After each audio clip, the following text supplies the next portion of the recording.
Bonsoir, Monsieur Galli. Bonsoir, Monsieur le Président. Ma première question est assez idiote. Il n'y a pas de question idiote. Indubitablement, vous aurez du mal à répondre, mais je vous la pose quand même.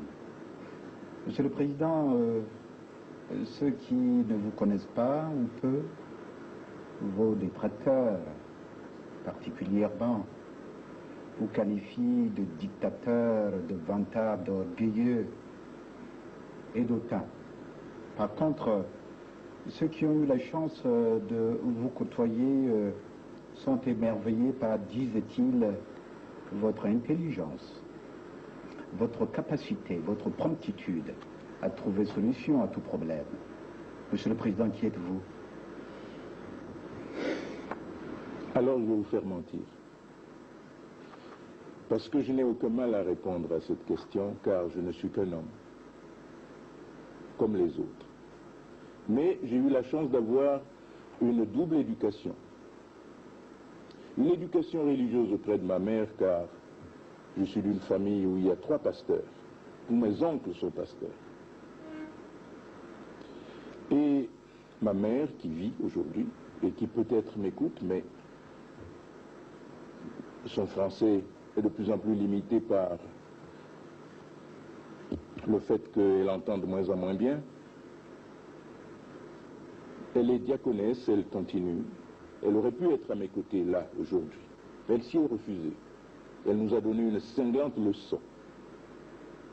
Je ne vous la raconterai pas, je pense l'avoir déjà fait une fois, et je laisse à mon épouse qui veut pérenniser cette mémoire le soin de vous la relater, cette leçon. La deuxième, une triple éducation, je voudrais même dire. La deuxième éducation, c'est que j'ai ouvert mes yeux sous la colonisation. J'ai vu ce que cela voulait dire, le mépris de l'homme. Ça a été très dur. J'ai vu mon père jeté en prison pour rien. Je suis passé ici, j'avais 13 ans. Kinkala, Boko, où j'ai vécu 1 an. J'ai vu les méfaits sur le problème des 3 francs.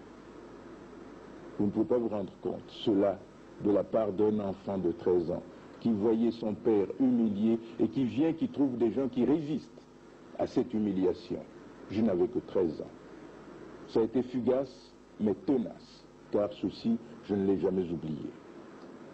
Des chefs battus à mort parce qu'ils refusaient de payer 3 francs, ils refusaient l'humiliation. Et troisième éducation, l'Europe. À 14 ans, j'étais en France. J'en suis revenu à 30. Quel type d'éducation voulez-vous me donner? Ceci fait un homme pluriel, si vous voulez, à un certain nombre de facettes. Vous parlez d'OTAN et autres, mais tout simplement, c'est le relent de cette rébellion interne qui s'est émergée à 13 ans.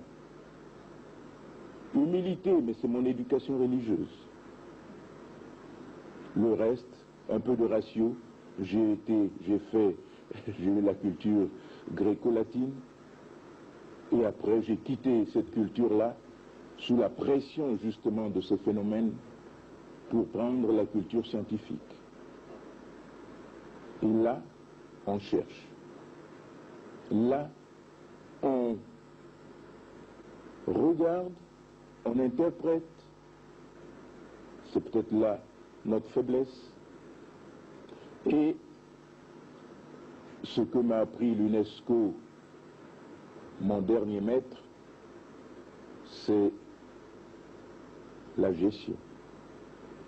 Gérer les hommes, gérer le temps, gérer la monnaie. Alors,